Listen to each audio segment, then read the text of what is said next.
Muhoy tamo, ngasidi ay wa amta haijageba. Nanay nupibu lanadi khanuko. Ibem Tombi, ngasi nangi maongsibu karino.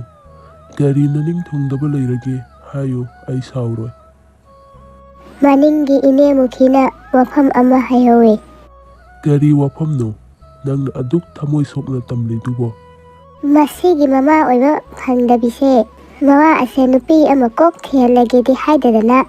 Mawa ase yongna yubi konbagum sumkoliwani. Ine khongjaya kangba manbido. Mana adumna hekta haiba yabro. Khangni ma ngasidi nungaini. Mina haihawridu kari kairage.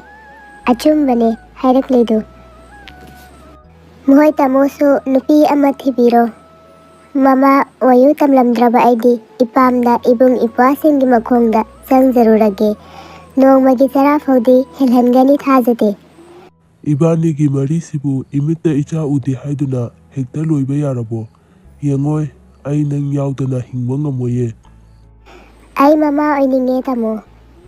Ay na kari karamba iral langjarubagi mahaino. Nongdamba na ngasi ay ngonda tambiramliba kumaysibo.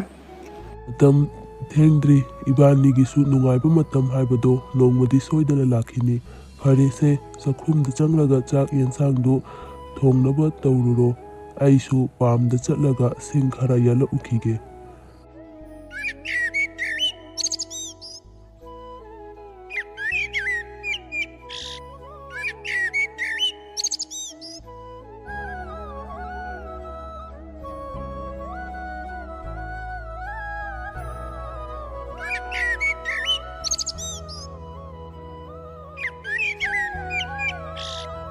Boyton, sangla sila yumda angang sabi laiso.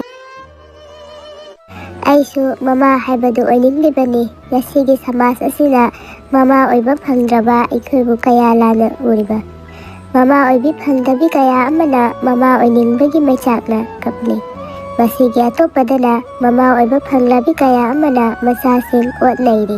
He taibang nangi lela sibu karambano.